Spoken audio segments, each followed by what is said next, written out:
Hey man, same man. Is it just me or is post 2K Loki taking over Jimmy High Roller's spot, man? I gotta be honest. Jimmy High Roller, where you been, bro? Where you been, man? We needs the content. But post 2K Loki been saving my ass, bro. He Loki dropping them good. Dropping that good. He just dropped a video. We got the greatest game of Michael Jordan's career. We all know Michael Jordan was that guy. We all know this. I unfortunately have LeBron over you. I'm gonna be honest with you. LeBron is just that. He's just that guy too. And I just feel like Jordan. Yeah, you would have been crazy in this era. You would have been absolutely insane. But you can't deny LeBron's greatness, bro. You cannot deny it, bro. At the end of the day, I don't care how many years he's played, bro. He definitely played harder competition. It's just what it is. At the end of the day, that's the only reason why I have him over you. He played way harder competition. But we're gonna check out this video. Should be a W video. Shout out Post 2K. If you do, make sure you like, comment, subscribe, turn on post notifications to be notified whenever I post a new video. Without further ado, let's get into this, man. When you think of Michael Jordan's greatest performance, which one comes to mind? The shot on Elo was it 96 series against the Cavs in 89? Was that his best year? How about his iconic shrug game after hitting 6 threes in the first half of the 92 finals? Or is it his legendary flu game against the Jazz in the 97 finals? My man really had the flu. Forever. MJ owns a handful of the greatest performances in NBA history. But in my opinion, Game 6 of the 1998 finals 98, okay. Jazz as his and folks really be trying to call that a push-off, man. At the end of the day, bro, you a grown man, bro. There's no way no man should be able to push off you like that and you go flying like that. I'm just being honest, bro. I hate to say it, but there's no reason why no grown man should be able to push you then you going flying like that, bro. Come on. We see Shea doing it all the time, bro. Come on now. I ain't giving him that excuse. In a decade of complete and utter and that was to win the game. That's a little crazy. Chance to do what no one has done in modern NBA history. Capture a second three-peat and his 6th title in 8 years. But it wasn't gonna come easy. Bro won. Bro, that's so crazy to think about, bro. This man won 6 straight NBA championships. Bro, nobody is doing that ever again. I don't care how good Wemby gets. He's not doing nothing like that. Low-key, when you think about that, bro, I know basketball is a team sport, so that's why you technically can't use that over LeBron because it's a team sport. Michael Jordan obviously plays the biggest factor in them winning 6 straight finals. But I ain't gonna lie, like when you really sit back and think about it, bro, 6 straight NBA finals is absolutely insane, and winning them all. Being up 3-2 in the series, the pressure Jordan faced was suffocating.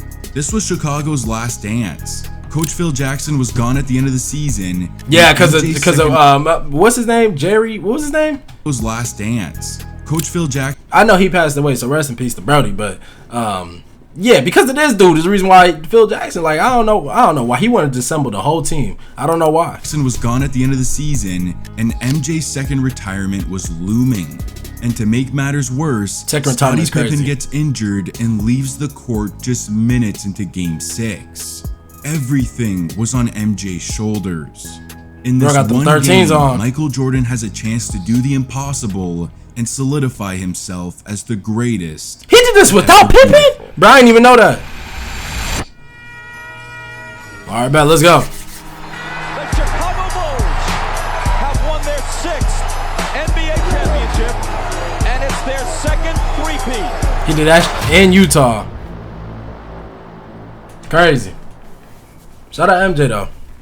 He ain't coming back. It's been over a quarter century since MJ's historical Game 6. So much has happened in the NBA since. So yeah, the importance, the stakes, the sheer magnitude of this game, we have to go back even further. A selfish scorer, just a dunker, the Pistons' punching bag, the guy with all the talent, but no rings. That was the label thrown onto Michael Jordan for the first 6 seasons. I ain't gonna lie, and although Ant is only 23, that's low-key what they already calling Ant. Like, he's beating all these legends, but when it comes to getting that championship or even getting there, he ain't doing it. Of his NBA career. Until he shattered the narrative. In 1991, Mike and the Bulls finally broke through, capturing his first championship and finals MVP against the team of the 80s, and it marked the start of a new age in the NBA, the Jordan era. In 92, he proved that he wasn't just a one-hit wonder. He hit Portland with a shrug, back-to-back titles, back-to-back finals MVP, and yet the man wanted more. In 1993, he did just that with his 3rd consecutive championship. My gosh! A three-peat, if you will. a feat that Magic, Bird, Kareem, and many other greats weren't able to pull off. In fact, no team had won 3 straight championships since the Celtics in the 60s. Jordan was already cemented among the game's elite, and apparently, that was enough. At 30 years old, right smack in the middle of his prime, MJ retired from basketball for a multitude of reasons.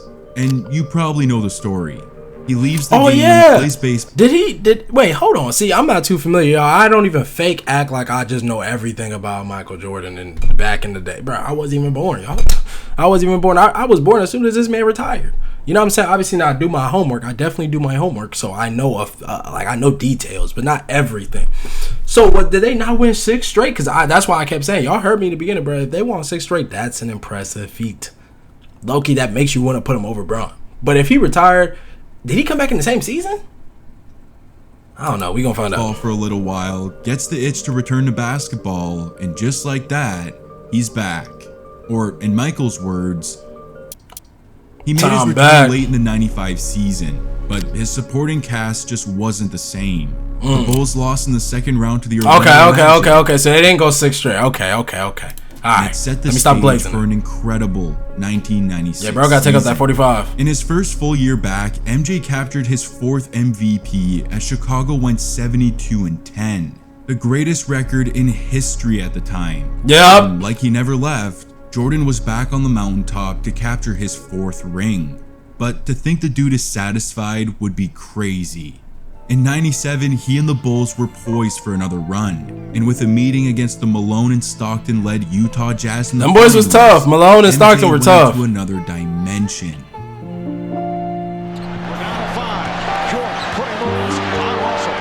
Oh my gosh, stay with me now. Hey.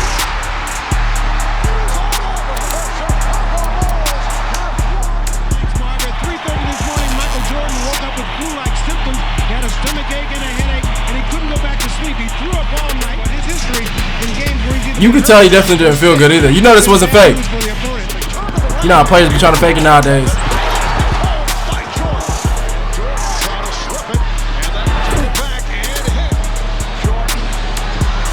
This quality is so crazy, man.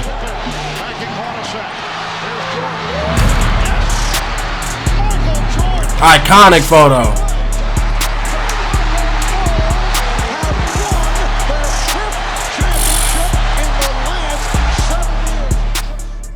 An iconic buzzer beater to beat Utah in Game 1, and with the series tied at 2, the man entered Game 5 crippled by the flu, or food poisoning. He still has to go out there and play defense. That's crazy. Points, 7 boards, forget playing offense, bro. 38 points with the flu is fucking insane.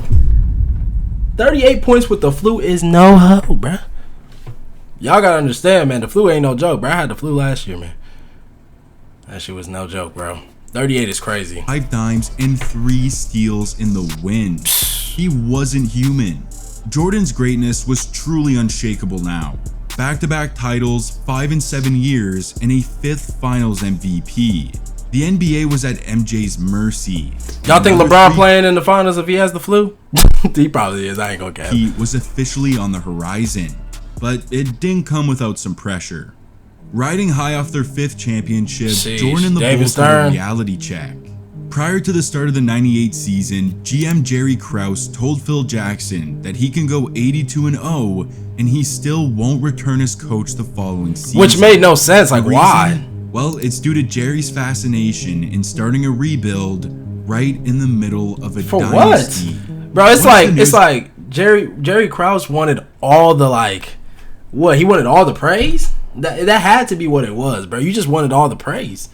It had to be a thing where Phil Jackson was just getting all of it. Not Jerry Krause. I said Jerry Krause. Yo, it's been a long day. But you know what I'm saying? Jerry Krause wanted all the, you know what I'm saying, praise in the world. But Phil Jackson was getting it. Because what? You want to randomly rebuild? Even if they went 82-0. Are you good? Are you straight? Bro, Jordan made it clear that he won't play for anyone but Phil, hinting at retirement. Plus the fact that he was in the final year of his contract. He said, yeah, y'all really gonna rebuild. This was the last dance for the Bulls' dynasty. Damn. Hey, man, if you haven't checked out The Last Dance, you got to. Like he has for most of his career, MJ used this as motivation. He averaged 28 points on the season and captured his 5th MVP. A great honor, but not the hardware he was looking for. In round 1 of the playoffs, the dude was scorching as he averaged 36 in a sweep over the Nets. And in round 2, Chicago flexed their dominance, manhandling the Hornets in 5 to set up an Eastern Conference Finals face-off against Reggie Miller and the Pacers. Look at Reggie. Chicago came out firing as they won games 1 and 2. But on the road in Indy, the Pacers answered in Game 3. And thanks to some late game heroics by Reggie Miller in Game 4, this series is tied at 2. The Bulls would answer at home, and then Indiana did the same to force a do-or-die Game 7. Just the second such game during the Bulls' dynasty. But Jordan didn't flinch. Of course he didn't. We're going to win Game 7. I never make promises. I don't make promises to my wife, but we will win Game 7. With the dynasty on the line, if he would have promised, oh my gosh. Pouring in 28 points to survive and keep the three-peat alive. Indiana pushed them to the edge, but their next opponent will be their greatest test because they know them all too well. It was the rematch. Jordan and his Bulls up against a two-headed monster in Utah. Malone was nasty. What happened last season. And I don't mean for what he did. Game 1 made that but he was nasty for that too. Despite a 33-point outburst from MJ, the Jazz managed to escape with a 3-point overtime win. Look at these scores. One step closer to revenge. But bad news for them, Jordan took that loss personally. In Game 2, the man lit Utah's building on fire with a 37-point nuke, including 13 of those in the fourth quarter. This shit was regular to him. The Bulls are headed back to Chicago with the series tied. And it was home sweet home in Game 3 as they embarrassed the Jazz in a 42-point massacre. Yes, the largest winning margin in NBA Finals history. And Chicago still goes up 2-1. With a chance to go up 3-1, Mike was electric once again with 34 points, including another double-digit fourth quarter. And for the second year in a row, they've put Utah on the brink of elimination. 3-1. MJ can taste the champagne, but it would have to wait. Karl Malone was a wrecking ball in Game 5, smashing the Bulls for 39-9-5 in the win to avoid elimination, pushing the series back to Utah for a Game 6. Right. Jordan and the Bulls had a golden opportunity to clinch the three-peat at home. Instead, they now face a daunting Game 6 and potential Game 7 on the road. The pressure was mounting. No problem. A Game 7 with an older, injured, worn-down Bulls team is not ideal. It had to end now. MJ has to get his 6th in 6. Wait, how old was he? How old was MJ? MJ and the Bulls are back in Utah looking to y'all know longevity really wasn't a thing back then, if I'm being honest with y'all. The series and cap off their dynasty with a 6th and final championship. And as if the pressure on Jordan wasn't already sky high, it hit its peak just minutes into Game 6. Yo, does Utah still play in that same arena? On the first play of the night, Pippen throws down a two-handed slam and immediately grimaces. Scottie had been dealing with always getting hurt throughout the series, and this dunk completely handicapped him, putting an even bigger burden on Jordan. At the 7-minute mark, the man announces his arrival with a patented fadeaway over Stockton for his first bucket of the game. And just a minute later, he extends his range out to the left. Okay, give me a 3-ball. To put Chicago up 7. MJ was starting to get a feel for the game, but right as he was, it went south. Laboring with that back injury, Pippen heads back to the locker room at the 5-minute mark of the first quarter, officially leaving Jordan all by his lonesome. Didn't you do that last year? Finished the quarter with a hezzy pull-up in Brian Russell's grill to tie it at 22. But other than that, it wasn't very pretty. 8 points on 3 of 8 shooting, getting outplayed by Karl Malone, who had 12 at the end of the frame. And with that's not terrible. Locker room to start the second quarter, Jordan had to turn it on, and I think he sensed it. Jordan, give me another? Oh my gosh. Michael springs free and takes the lob from Kukoc. Jordan for another 3-ball. and Yeah. his answer. It was Russell's first basket. Here's Michael. He's got 21. Jordan's the guy they want, even more so than usual, and that's why. Yeah, I ain't gonna lie. I mean, Jordan would low-key go crazy in this NBA. He would. He absolutely would. He'd be like, obviously, we already know Kawhi Leonard pretty much plays like Jordan. Pretty much. If we're being honest, he damn near plays identical to Jordan. Jordan, bro, think of Kawhi Leonard, but like on steroids. Man. Nasty footwork in the paint, a long-range triple, a lob at the cup, another 3 from the right wing, a tough jumper, and then another fadeaway to mark his 6th straight field goal made in this quarter. MJ was an inferno. Even at 35 years old, lacking some of the athleticism he used to have, the man was still able to take over games with his assassin-like shot making. Curry would have 40 but at despite 35. his sizzling 15-point second quarter to give him 23 at halftime, the Bulls still found themselves down 4. They needed a spark, and at the beginning of the third quarter, they got just that.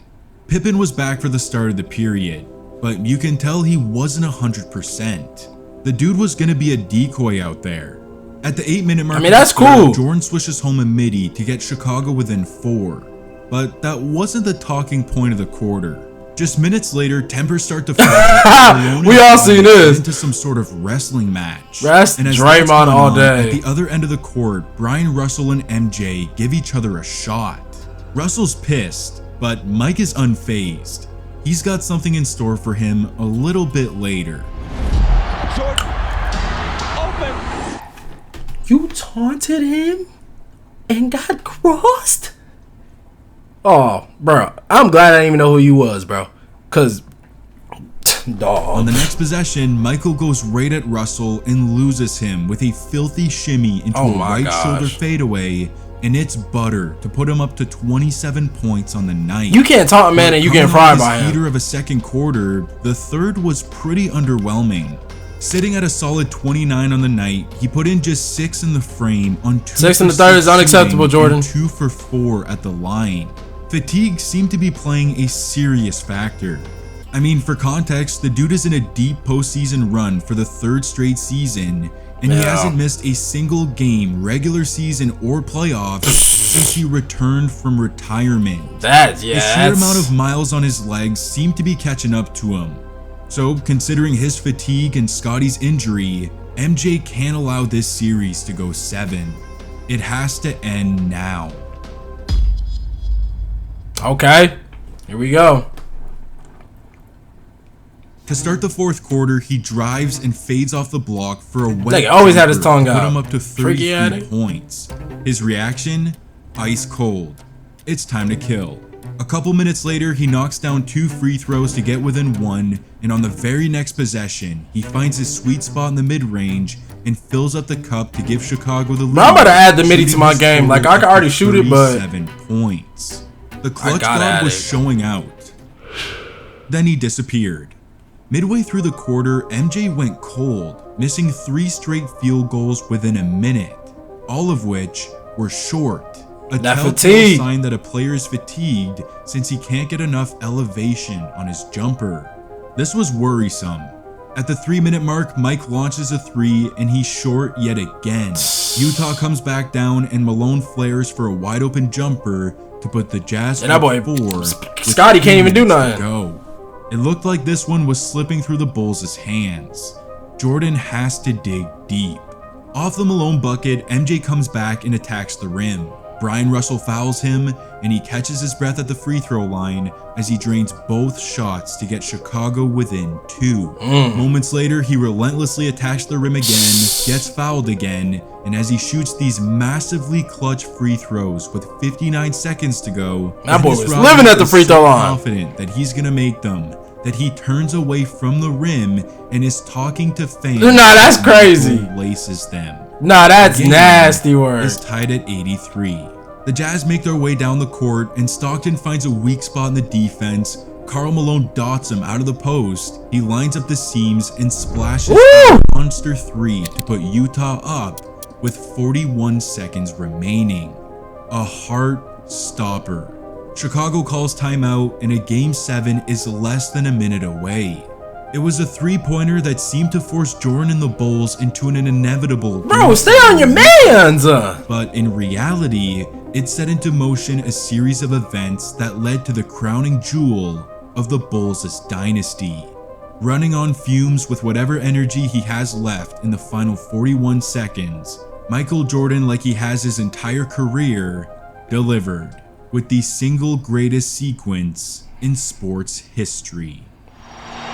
Michael working on Russell. Yep, get there. Brings them to within one. They scored within 4 seconds there. That's how quickly that changes now. Now it puts the pressure on the Jazz to score once again. Jordan with 43. Look at Kerr. Malone is doubled. They swat at it and steal it. That's crazy. Chicago, 17 seconds. You better hold that shot. Yeah, hold it.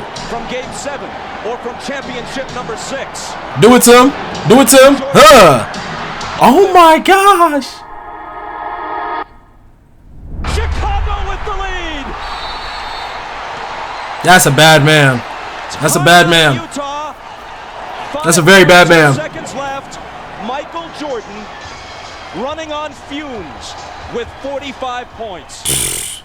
If this was in a like movie, the back of his jersey. Not that one believe though. it. The greatest player in the history of the game with the ball down by 1 breaks his defender's ankles and perfectly swishes home the Oh my jumper, gosh. 5 seconds away from their second three-peat and 6th championship in 8 years. But it wasn't just the shot either. It was the tough banker off glass into a crucial I know that man Jordan's ego is crazy. Player that led to the iconic shot. It was absolute perfection. In the final 41 seconds, no other player on the Bulls touched the ball. It was all MJ.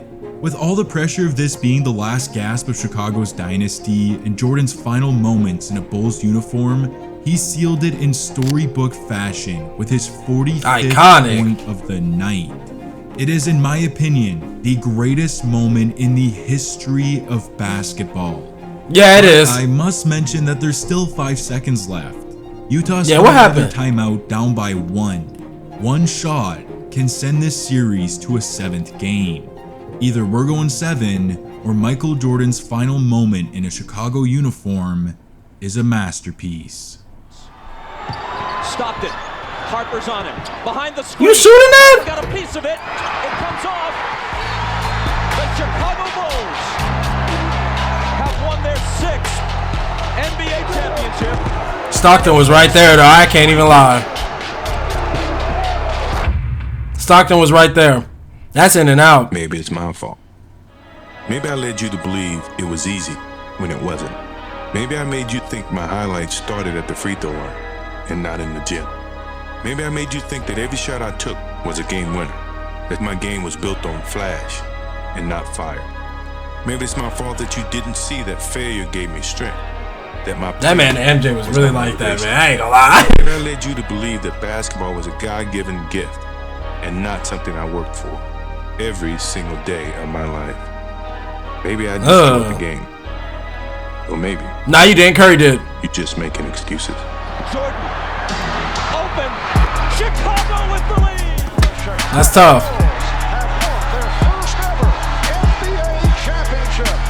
Chicago Bulls have won the NBA championship for the 2nd straight season. They got some big ass fingers. 3 straight NBA championships. The Chicago Bulls have won the 96th NBA championship. Nah, easy, bro. Oh, it's tough. The Chicago Bulls have won their 6th NBA championship, and it's their 2nd three-peat. 1998 NBA Finals MVP Michael Jordan.